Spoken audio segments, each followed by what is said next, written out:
Bonjour à toutes et bonjour à tous, bienvenue pour ce webinaire. Aujourd'hui, nous allons parler de deux grandes classes d'actifs, les actions et les obligations.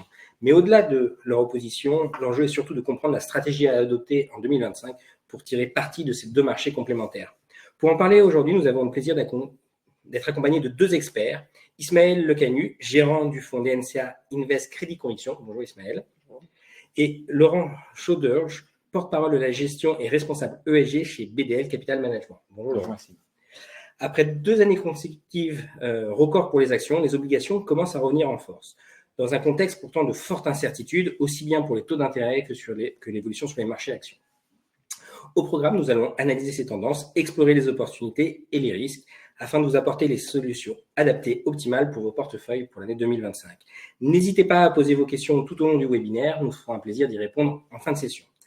Première question, comme je l'ai dit en introduction, les actions ont très bien performé ces 2 dernières années. On a entendu en début d'année un retour des obligations en 2025. Est-ce que cette tendance se confirme et pourquoi ?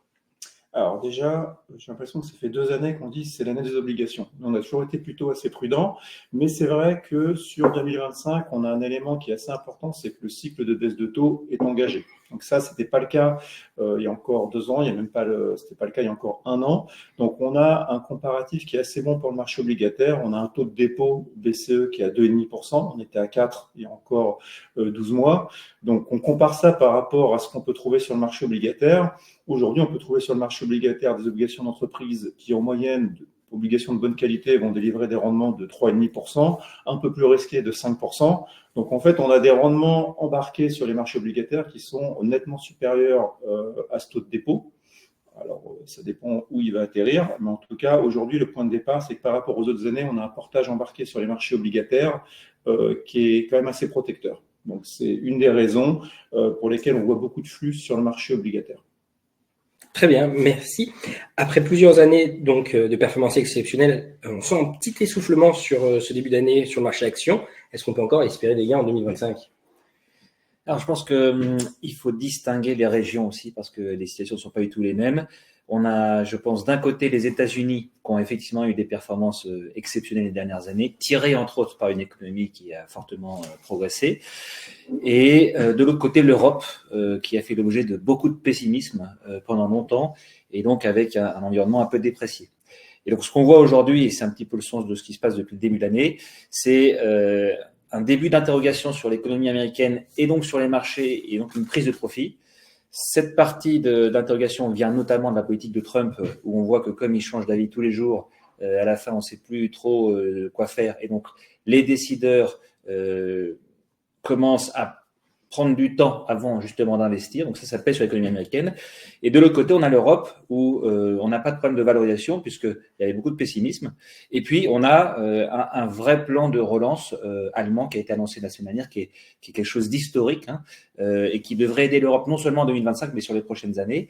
Et donc, nous, notre conclusion là-dessus, c'est qu'on reste très favorable à l'Europe, même si une partie de l'écart de valorisation s'est comblée depuis le début de l'année, et on reste prudent quant aux perspectives sur les États-Unis. D'accord. En tant que spécialiste chacun de votre marché, donc obligataire et actions, quelles sont les attentes et les projections que vous avez pour 2025 ? Je vais prendre la main sur l'obligataire. Alors déjà, en préambule, je pense qu'il faut être assez humble sur les attentes parce que justement, le plan allemand a quand même pas mal changé la donne sur les perspectives de taux, notamment. On a vu un mouvement historique sur les taux de 10 ans allemands. C'est des mouvements qu'on n'avait pas vus depuis 1994. Donc, des mouvements assez forts en termes de changement d'anticipation sur les besoins de financement des États. Très important, la croissance potentielle qui peut être boostée. Donc ça, c'est le premier mot. En préambule, il faut être assez prudent. Et d'autant plus, pour rebondir sur la première question, est-ce que c'est l'année de l'obligataire ? Pour le moment, on ne peut pas considérer que c'est le début de l'année de l'obligataire. Vraiment pas. On va dire qu'une grosse partie des fonds obligataires qui sont en performance négative aujourd'hui sur l'obligataire européen du fait de ces remontées de taux. Donc, premier point, c'est d'abord, il faut être prudent. On va avoir le temps. On ne peut pas dire que la dette souveraine, notamment, c'est un actif rare. Il va y en avoir de plus en plus. Donc, il faut prendre son temps. Par contre, c'est clair qu'on est capable aujourd'hui de créer des portefeuilles avec des rendements embarqués qui vont être de 3 à 4%, avec des qualités de crédit assez importantes. Donc ça, il faut prendre des opportunités, mais il faut y aller vraiment de façon assez prudente. Ne pas penser qu'il y a un rallye devant nous demain matin, c'est pas vrai. Même le plan allemand, il est à peaufiner.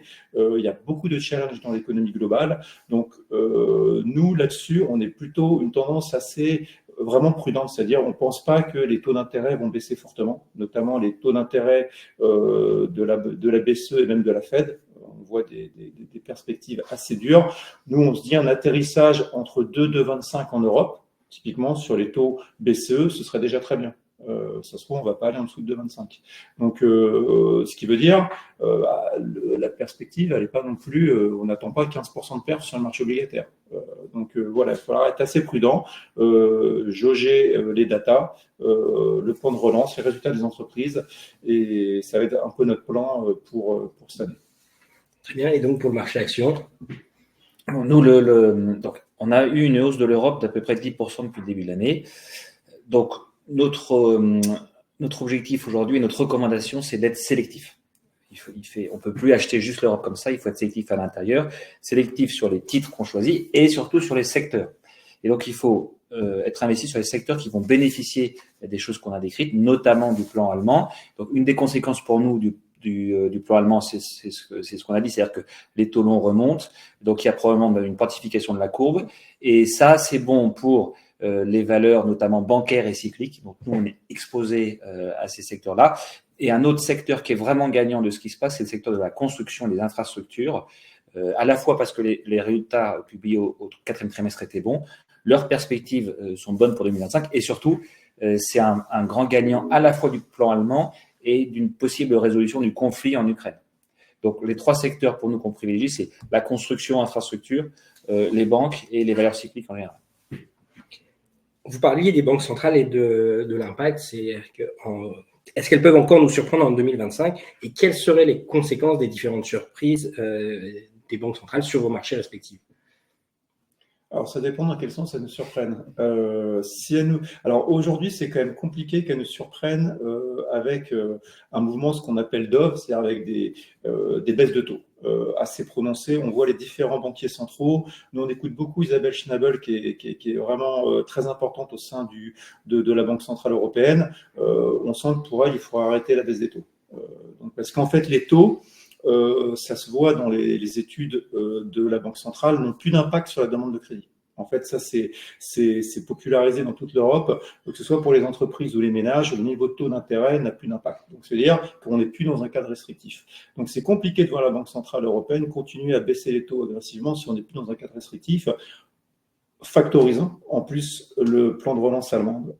Donc là-dessus, si on devait être surpris, potentiellement, on serait plutôt surpris dans le mauvais sens. Bon, c'est pas notre scénario de base. Pour le moment, on pense que tout le monde sera quand même relativement d'accord d'avoir des taux entre 2 et 2,25. On est proche des cibles d'inflation. On a le temps pendant quelques trimestres. Mais en tout cas, un mouvement plus agressif de baisse de taux, pour nous, c'est pas plausible en Europe. Aux États-Unis, le marché a l'air de changer un petit peu de braquet. Alors, il a l'air de rentrer dans une velléité de pricer une récession. Alors, pour nous, on n'y est pas encore. Par contre, c'est vrai que le marché a peut-être été un peu trop négatif sur la façon dont l'équipe Trump allait gérer le budget. Et donc, finalement, on commence à voir un rebalancement sur les marchés obligataires où les taux américains performent et les taux européens sous-performent, ce qui n'était vraiment pas le positionnement, on va dire, du marché consensuel. Donc ça, c'est quelque chose d'intéressant pour nous. On est plutôt positionné dans ce sens-là. On verra jusqu'où cet ajustement se remet en place. Mais clairement, les banques centrales, et c'est pour nous un peu le nerf de la guerre cette année, le marché est parti loin dans les anticipations. Donc les banques centrales, ça va être vraiment l'élément primordial pour jauger de la performance du marché obligataire encore plus que les autres années. D'accord. Et l'impact de ces éventuelles surprises sur un marché d'action et sur vos portefeuilles?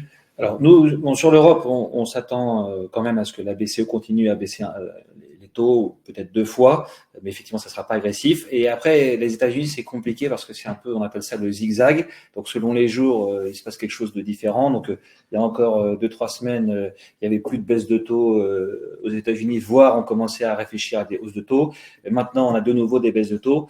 Donc, c'est pas très clair. Ce qui est important pour le marché action à la fin, alors, c'est sûr que c'est mieux quand on a un cycle de baisse des taux.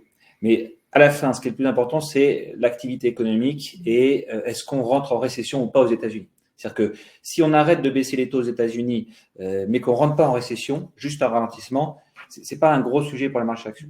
En revanche, le sujet, c'est si on rentre en récession. Donc pour l'instant, ce n'est pas le cas. Il y a effectivement des indicateurs qui ralentissent, mais ça reste une croissance d'ailleurs supérieure à l'Europe. Mais c'est quelque chose qu'on suit de près, parce que c'est ça qui pourrait faire dérailler le scénario un peu sur les actions. Merci. Alors, ces 2 dernières années, comme on vient de dire, ont été marquées par une forte demande des actions et particulièrement les stratégies qu'on va appeler long only, l'achat pur. Et pour les obligations, c'est les obligataires datés qui ont dominé le marché. Or, vous proposez toutes les deux des stratégies différenciantes, mais qui restent performantes avec un fort point commun, un risque maîtrisé de vos portefeuilles et une faible corrélation au marché. Alors, ma question qui vient naturellement après ça, c'est comment on génère de la performance sur le marché obligataire tout en ayant une faible sensibilité au taux? Alors déjà, peut-être un point, la faible sensibilité au taux, c'est pas quelque chose de constant. C'est-à-dire que si on veut pas avoir sensibilité au marché de taux, on n'en a pas. On a une approche flexible. Si on veut se resensibiliser, ça nous arrive. On n'a pas de souci pour se resensibiliser. La question qui se pose, et c'était un peu mon point sur les perspectives des banques centrales, c'est quelle est la valeur sur le marché obligataire et surtout quelle est la valeur sur les taux longs. Et bien souvent, sur, on va dire, les dernières années, on a considéré, nous, qu'il n'y avait pas de valeur sur les taux. C'est pour ça qu'en fait, on a plutôt protégé la stratégie et ce qui nous a permis de limiter la volatilité, en tout cas déjà sur la dérivée première d'une stratégie obligataire, qui est le mouvement de taux. Ensuite, on a été aidé sur les 2 dernières années, notamment sur la partie prime de risque sur les obligations d'entreprise. Nous, notre stratégie, on investit sur des entreprises, principalement des bancaires. C'est un gros gisement sur notre portefeuille, mais aussi ça peut être des foncières. En fait, on a eu quand même une très belle performance en lien avec les marchés actions. Donc, on a pu finalement jouer sur les 2 tableaux, qui sont les 2 tableaux de notre stratégie. Le risque d'entreprise, qui a bien fonctionné, et ensuite essayer de naviguer dans un marché de taux qui est un peu incertain, avec le zigzag. Je pense que c'est une bonne image, et pour ça, faut être flexible. Et c'est un peu l'idée de toujours se remettre en cause le scénario, son positionnement, et c'est là-dessus qu'on se bat. Notamment sur notre marché, il y a eu quand même un développement assez massif sur les fonds à échéance. Fonds à échéance, combien de succès, notamment, je pense, chez les particuliers, les CGP, on l'a bien vu, c'est une masse d'actifs aujourd'hui en Europe de plus de 450 milliards d'euros. C'est gigantesque. Nous, ce qu'on s'attend, finalement, maintenant, c'est un rebalancement en fait, de toute cette masse d'argent qui a été investi un peu passivement sur les marchés obligataires, sur des stratégies un peu plus flexibles, parce que le marché va devenir plus compliqué. Et donc, c'est un peu des stratégies comme les nôtres qu'on a la capacité de jouer en fait sur les 2 tableaux et de rester flexible. C'est ça un peu l'idée. Maintenant, même question pour les actions. Vous arrivez à faire de la performance tout en maîtrisant le risque de votre portefeuille. Comment vous faites? Alors, on n'est pas des magiciens, mais c'est parce qu'on a un fonds, notamment BDL Rempart, qui est ce qu'on appelle un long short action. Et en fait, cette stratégie, effectivement, elle permet de réduire la volatilité parce qu'elle a 3 moteurs de performance par rapport à un fonds action classique qui en a qu'un. Et en fait, c'est les 2 autres qui permettent de réduire cette volatilité. Donc, le premier moteur, c'est comme un fonds action. J'achète des actions, j'espère que la bourse monte et à ce moment-là, je vais gagner de l'argent. Donc là, ça ne réduit pas la volatilité. Mais par contre, le deuxième moteur, c'est ce qu'on appelle la partie short. Donc, c'est vraiment la spécificité. C'est la possibilité de gagner de l'argent même quand une action baisse. Donc ça, c'est très utile puisque quand le marché va baisser très fortement, ce deuxième moteur va pouvoir compenser tout ou partie du premier moteur et c'est ça qui va réduire la volatilité. Et le troisième moteur, c'est la capacité à être complètement investi ou qu'en partie sur le marché action. Si vous avez un fonds action classique, vous êtes 100% investi. Si la bourse monte, vous montez. Si elle baisse, vous baissez. Si vous pensez qu'elle va baisser, vous ne pouvez rien faire. Vous regardez juste le précipice. Là, dans un fonds comme ça, si vous pensez que la bourse va baisser, on peut réduire la voilure et être moins exposé. Donc, c'est vraiment le deuxième moteur et le troisième moteur qui permettent de réduire la volatilité par rapport à un fonds action classique. Merci d'avoir parlé de votre stratégie. Maintenant, parlez-moi de vos fonds et des solutions que vous proposez donc, pour répondre aux enjeux 2025. Alors, moi, de mon côté, je suis le gérant du fonds DENSA Crédit de Conviction. Donc, c'est un fonds obligataire. SRI 2, donc comme vous mentionnez, on n'a pas un niveau de risque très élevé, malgré des performances assez fortes. Les moteurs, ils sont simples. Nous, c'est la gestion de la duration, On peut gérer ça de façon, on va dire, protecteur, en étant vendeur de duration si on pense que les taux d'intérêt vont monter. Donc, on l'a fait dans le passé, mais on peut aussi avoir de la duration si on pense qu'il y a de la valeur. Donc, c'est un moteur assez important, la gestion de la duration, et ensuite le risque crédit. Donc, l'idée pour nous, c'est d'avoir un portage embarqué relativement important. Aujourd'hui, sur le marché investment grade, on va avoir un portage aux alentours de 3,5%. C'est globalement le dividend yield sur le marché action. Donc, on a à peu près le même rendement que sur le marché action, sur le marché obligataire, mais avec 7 fois moins de volatilité. Donc, pour nous, c'est quand même une pierre assez importante dans la construction de notre stratégie, d'avoir vraiment cette protection de portage et ensuite d'être tactique par rapport aux phases de volatilité, notamment sur la partie taux d'intérêt. Donc voilà, c'est une stratégie nous qu'on dit un peu tout terrain, même si c'est un peu tarte à la crème le tout terrain dans la gestion d'actifs. Mais en tout cas, on a géré cette stratégie depuis plus de 10 ans. Donc l'époque Draghi, sortie de Draghi, la reflation, Covid, et finalement, on s'en est toujours bien sorti en utilisant tous nos moteurs. Merci. Et pour vous? Nous, de notre côté, ce qui correspond le mieux à l'environnement actuel, comme je disais, d'être sélectif et de faire attention parce que les marchés ont quand même déjà monté, c'est notre fonds historique, un BDL Rempart que j'ai mentionné. C'est un fonds qui a 20 ans maintenant, qui est à peu près 1 milliard d'encours et donc qui déploie cette stratégie de long short action pour réduire les à-coups du marché tout en profitant de la classe d'actifs. Donc, peut-être 3 chiffres pour mettre ça en valeur. Le premier, c'est si vous regardez, bon, on a dit, depuis le début de l'année, il est en hausse de 14%. Mais si je suis un peu plus long, sur les 3 dernières années, par exemple, BDL Rempart fait 10% de mieux que le marché action européen, avec une volatilité plutôt autour de 7% quand celle du marché est de 13%. Donc, on voit bien cette capacité à donner un rendement action, voire meilleur que les actions sur cette période-là, avec une volatilité plus faible. Et l'autre intérêt, ce que je disais, des 2 autres moteurs qui protègent un peu à la baisse, si vous prenez les 6 plus grands cracks boursiers des 20 dernières années sur les actions européennes, en moyenne, le marché s'effondre de 30% et en moyenne, BDL Rempart perd 10%. Donc, mon point, c'est pas de dire que BDL Rempart gagne tout le temps de l'argent, ce serait faux. Mais c'est de dire que dans les moments les plus critiques, il arrive à amortir la baisse et surtout, quand ça repart, si vous prenez ces 6 moments-là où c'est reparti, à chaque fois, le client a récupéré son argent plus rapidement que s'il avait eu un ETF action. Donc voilà pourquoi on met BDL Rempart en avant. Aujourd'hui, vous pouvez rappeler la SCRI de votre fonds? SCRI 4. D'accord, très bien. Merci donc à vous pour ces éclairages riches et précis. Maintenant, passons aux questions de nos auditeurs. Première question, vos solutions sont-elles adaptées à un investisseur qui souhaite éviter une trop grande volatilité dans son contrat d'assurance vie? Je pense que je viens de répondre. En tout cas, pour ma part, je pense que je viens d'y répondre. En tout cas, sur la poche action de l'investisseur, je pense que c'est une très bonne solution pour réduire la volatilité de cette poche action. On va dire que la poche obligataire, par nature, on va dire hors choc type 2022, c'est la partie dans une allocation qui est la plus stable. Donc, c'est pour ça qu'on a un SRI 2. Voilà, pareil, les moteurs qu'on a mentionnés nous permettent d'avoir une volatilité au pire, comme celle du marché, mais en moyenne moindre que le marché. Donc, la stratégie, nous, ce qu'on dit, c'est une stratégie qui est cœur dans une assurance vie. Deuxième question. Le risque inflationniste US et les besoins de financement pour la défense en Europe ne risquent-ils pas de contrarier la baisse des taux? Alors, je pense que je partage cette question qui est un peu une affirmation, je pense.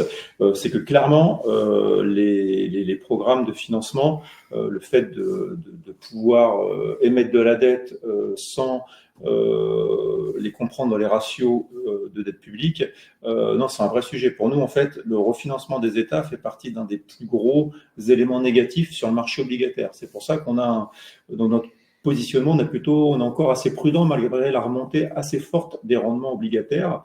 On n'est pas certain que le mouvement est fini. Donc, je partage la question, l'analyse de l'auditeur. Aujourd'hui, je pense qu'il y a plus de risques négatifs pour le marché obligataire que positifs. Cela étant, on a quand même un point de départ qui nous permet de dire on ne perdra pas d'argent aujourd'hui à horizon fin d'année sur le marché obligataire. Il y a vraiment peu de chance, alors hors accident type crise financière, mais le point de départ est quand même assez protecteur en termes de rendement embarqué. Quels sont les avantages et inconvénients de vos solutions par rapport à des ETF sur actions ou obligations?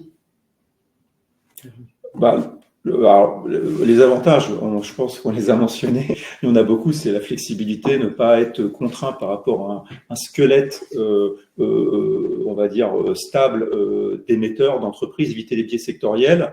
Donc, pour moi, c'est le principal avantage. Après, l'inconvénient, c'est sûr que si le client va avoir la main, l'investisseur va avoir la main sur le point d'entrée et gérer lui-même le momentum, le point d'entrée, il faut mieux qu'il fasse un ETF. Parce qu'en fait, en investissant sur une gestion flexible comme la nôtre, en fait, l'investisseur nous délègue son point d'entrée. Donc, c'est un peu, entre guillemets, l'inconvénient. Mais comme on a toujours fait mieux que les ETF sur les 10 années de gestion, c'est un faible inconvénient par rapport aux avantages de la stratégie. Non, je pense que c'est un petit peu ce qu'on a dit. BDL Rempart, un de ses gros avantages, c'est donc amortir la baisse que ne fait pas un ETF. Revenir à flot plus rapidement aussi et finalement ne pas être otage de l'indice. Donc s'il y a des grandes entreprises qui sont survalorisées, on n'investit pas dedans dans BDL Rempart, voire on investit à découvert dessus et on peut gagner de l'argent si elle baisse.